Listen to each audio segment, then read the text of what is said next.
एक बार फिर से स्वागत है आप सभी का मेरे चैनल हिंदी भाषा अध्ययन पर। और आज के वीडियो में हम पढ़ने वाले हैं कक्षा 10वीं क्षितिज भाग 2 की कविता कन्यादान। ऋतुराज द्वारा जो है ये कविता रचित है। तो सबसे पहले हम कविता के बारे में वर्णन करने से पहले हम थोड़ा सा कवि के बारे में जान लेते हैं।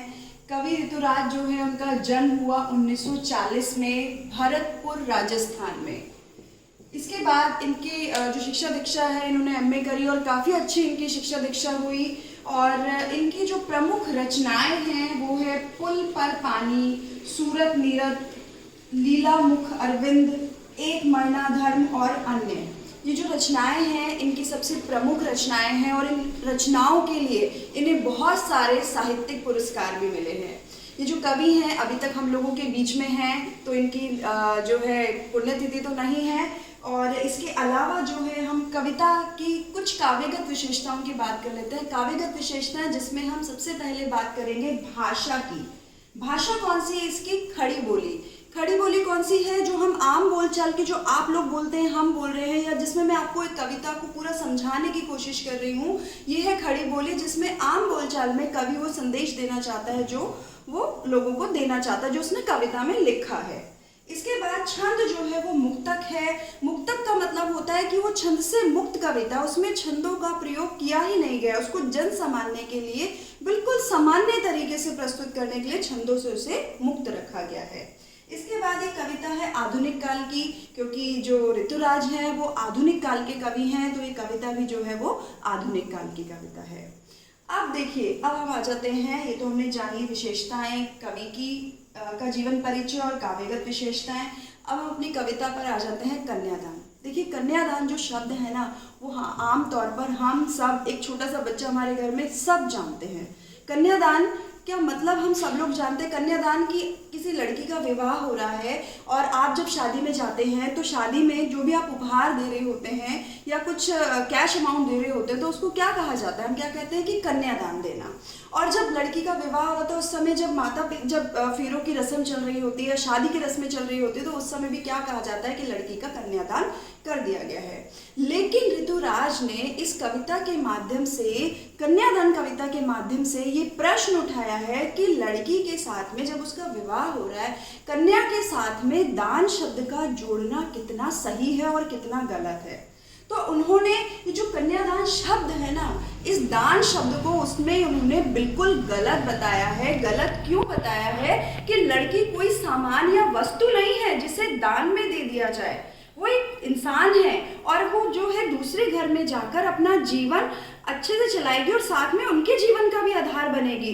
तो वो जीवन का आधार बनने जा रही होती है, उस परिवार का हिस्सा बनने जा रही होती है, ना कोई दान की कोई वस्तु होती है। तो उन्होंने कन्या के साथ में दान शब्द को जोड़ना सबसे अनुचित बताया है। पहली बात तो उन्होंने कविता में ये की है। उसके अलावा जो है शादी के बाद लड़कियां कई बार जो है अपने ससुराल पक्ष में कुछ समस्याओं का सामना करती हैं। कई बार वो शारीरिक प्रताड़नाएं झेलती हैं, कई बार वो मानसिक प्रताड़नाएं झेलती हैं, या कई बार दहेज के कारण वो सताई जाती हैं। तो ये सारी जो समस्याएं हैं ना वो इस कविता में ऋतुराज जी ने उभारनी चाही हैं कि क्या हमारे समाज की स्थिति है। क्योंकि ऋतुराज जी जो है वो ऐसे कवि थे कि जो भी समाज में उन्हें बुराइयां दिखती थी ना वो उनको बड़े सामान्य से शब्दों में अपनी कविताओं में वो लिख दिया करते थे। तो इस कविता में लड़की पर जो अत्याचार होते हैं शादी के बाद में, उसका यहाँ वर्णन किया गया है। और ये वर्णन किसका किया गया है? एक माँ और बेटी के रिश्ते का वर्णन किया गया है। और एक माँ जो कि परंपरागत माँ से हटकर, क्योंकि देखिए सामान्य तौर पर पुराने समय में क्या कहा जाता था कि जैसा भी आपका पति है वो आपका है, वो ससुराल आपका है, चाहे वो आपको खुश रख के अत्याचार करे, आपको वहीं रहना है, आपको कुछ नहीं करना है, आपको चुपचाप सब सहना है। लेकिन यहाँ उस दायरे से हटकर माँ सीख दे रही है कि तुम्हारे साथ कुछ गलत हो तो उसका विरोध तुम्हें करना है। तो सबसे पहले जो है वो कविता स्टार्ट करते हैं। कविता की पहली पंक्ति में मैं आ जाती हूँ। कितना प्रामाणिक था उसका दुख लड़की को दान में देते वक्त। देखिए, ये जो पंक्ति है सबसे पहले कहाँ से शुरू हुई है? लड़की का विवाह हो चुका है, अब विदाई का समय आ गया है। विदाई का समय आप सबने देखा हुआ है अपने परिवार में, रिश्तेदारों में, जब लड़की की शादी होती है तो विदाई के समय में सबकी आंखें नम होती है, सबकी आंखों में आंसू आते हैं और जो सबसे ज़्यादा दुखी हो रही होती है वो होती है उसकी माँ, क्योंकि माँ जो है उसके साथ एक सहेली की तरह भी, माँ की तरह भी उसको अच्छे से पाल पोस कर बड़ा कर रही होती है, सहेली की तरह उससे सारी अपने सुख दुख शेयर करती है और अपने बच्चे को एक अच्छा बनाने की पूरी कोशिश करती है। अब जब उतने साल उसने उस बच्चे पर लगाया और जो उसे वो एक विदा कर रही है तो उसका दुख जो है वो बिल्कुल प्रमाणिक था। प्रमाणिक मतलब उसका दुख जो है वो दिखावा नहीं था बल्कि वास्तविक था। कि कितना प्रमाणिक था उसका दुख, उसका मतलब यहाँ पे उसका जो शब्द आ रहा है वो आ रहा है माँ के लिए, जो लड़की की माँ है उसके लिए आ रहा है। और प्रमाणिक का मतलब है वास्तविक, कि उसका दुख सच्चा था, वो दिखावा नहीं था। लड़की को दान में देते वक्त, लड़की मतलब विदा हो रही है, वो कन्यादान हो गया है उसका, विदा हो रही है, तो विदाई उसकी करते समय उसका दुख अत्यंत प्रमाणिक था, जैसे वही उसकी अंतिम पूंजी हो। अंतिम पूंजी मतलब आखिरी पूंजी, जीवन का आखिरी धन या आखिरी चीज जो है, जैसे वो बेटी है, क्योंकि इतना ज्यादा अंदर से दुख होता है, अपने बच्चे को अपने आप से माँ के लिए दूर करना सबसे दुखद और कठिन परिस्थितियां होती हैं। तो वही स्थिति यहाँ पर बताई जा रही है कि माँ बहुत दुखी थी, उसका दुख एकदम प्रमाणिक था, वास्तविक था, और ऐसा लग रहा था उसका रोना इस तरह का था, उसका दुख इस तरह का था जैसे उसका सब कुछ उससे दूर जा रहा है, क्योंकि उसने अपना पूरा जीवन उस बच्चे को पालने में लगाया और उससे अपने आप से दूर करना, उसे ऐसा लगता है कि जैसे अपना पूरा जीवन ही वो उसे लेकर जा रही है। आगे है, लड़की अभी सयानी नहीं थी, अभी इतनी भोली सरल थी। देखिए ये पंक्तियां जो है एक और समस्या की तरफ संकेत कर रही हैं हमारे समाज की बाल विवाह की ओर, कि लड़की अभी सयानी नहीं थी, मतलब वो एडल्ट नहीं थी, वो वयस्क नहीं थी, बाल विवाह उसका किया जा रहा था। अभी इतनी भोली सरल थी, क्योंकि अगर उम्र कम है तो उसके स्वभाव में भी भोलापन होगा, सरलता होगी, मतलब उम्र के साथ साथ थोड़ी समझदारियां बढ़ जाती हैं, चालाकियां बढ़ जाती हैं, लेकिन कम उम्र के कारण वो एकदम भोली और सरल थी। कि उसे सुख का आभास तो होता था लेकिन दुख बांचना नहीं आता था।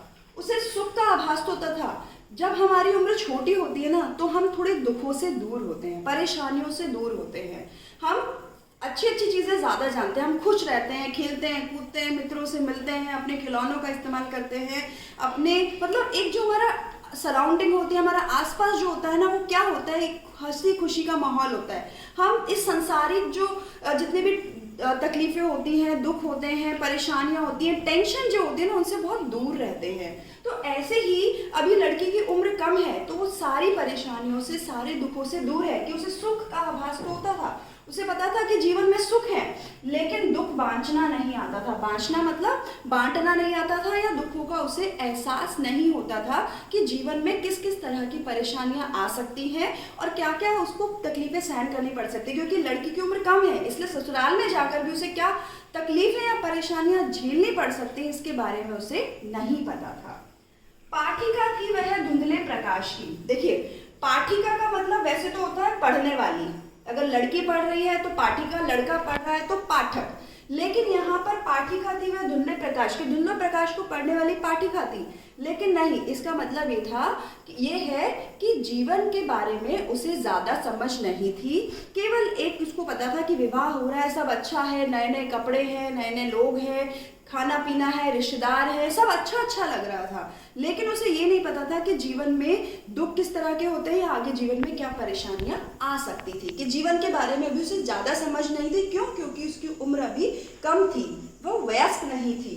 कुछ तुकों और कुछ लयबद्ध पंक्तियों की, कुछ तुकों और कुछ लयबद्ध पंक्तियों की मतलब ये जो दोनों पंक्तियां हैं उसमें यही बात कही जा रही है कि पाठिका थी वह धुंधले प्रकाश की, उसे कुछ बातें पता थी जीवन के बारे में, उसे पूरी तरह से ज्ञान नहीं था कि जीवन में खुशियों के साथ साथ दुख भी होते हैं और क्या क्या उसे परेशानियां झेलनी पड़ सकती हैं। ये दोनों जो पंक्तियां हैं वो संकेत कर रही हैं इस ओर कि उसकी उम्र कम है और जीवन के बारे में उसे समझ ज़्यादा नहीं है।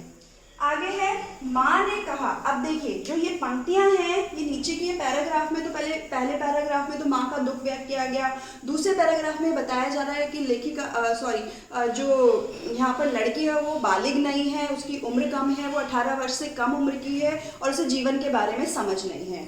इस आखिरी पैराग्राफ में माँ जब अपनी बेटी को विदा कर रही है तो उसे कुछ सीख देकर भेज रही है जिससे ससुराल में उसे जीवन आसानी से यापन करने में मदद मिल सके। तो उन सीखों की यहाँ पर बात की जा रही है। पहली सीख वो क्या दे रही है अपनी बेटी को?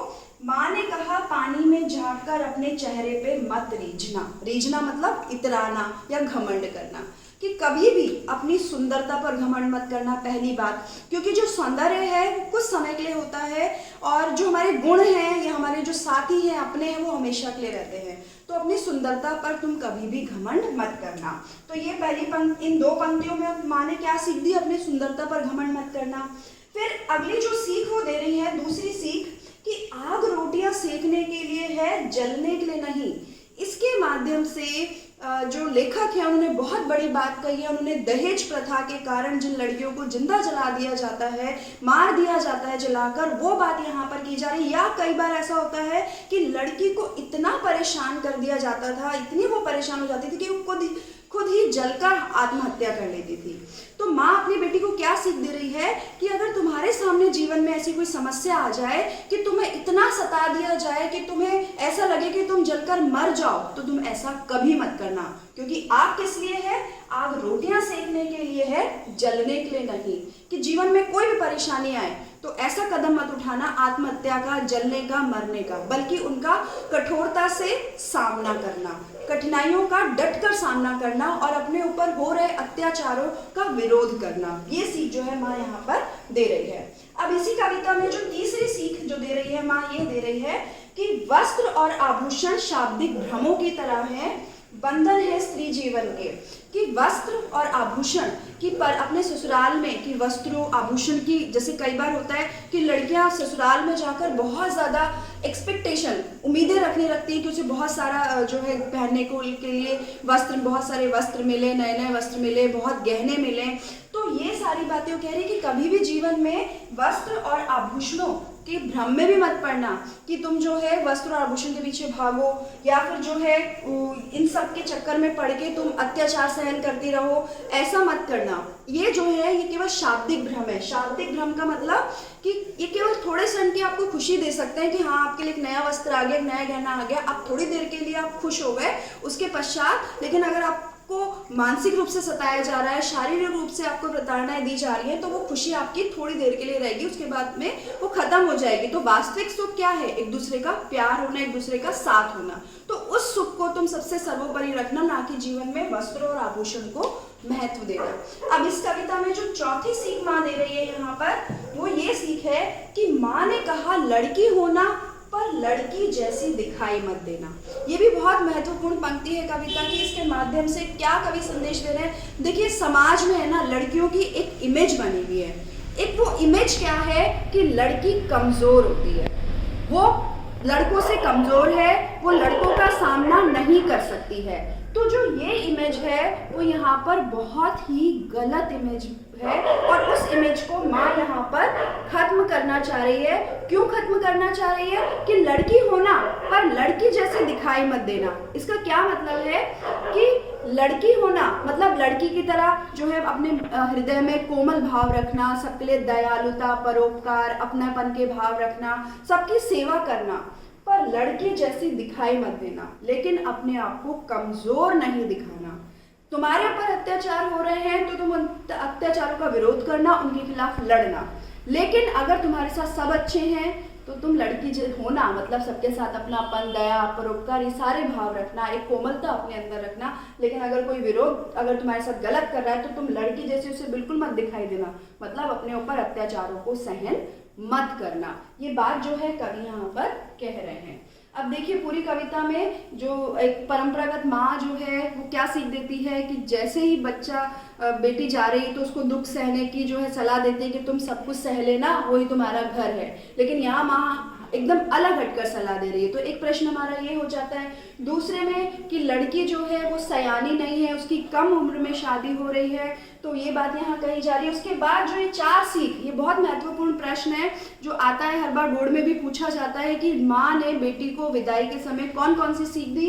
तो ये चारों सीख, जिसमें वो जो है कभी भी अपनी सुंदरता पर घमंड ना करे, उस पर अत्याचार हो तो कभी भी वो जलने या मरने की कोशिश ना करे, या वस्त्र आभूषण के पीछे ना भागे, और चौथा कि लड़की की तरह वो अपने आप को कमजोर ना दिखाए बल्कि अत्याचारों के खिलाफ लड़े। और जो ये पंक्ति है कि लड़की होना लड़की जैसे दिखाई मत देना, इस पर भी प्रश्न आता है कि इस पंक्तियों का क्या अर्थ है।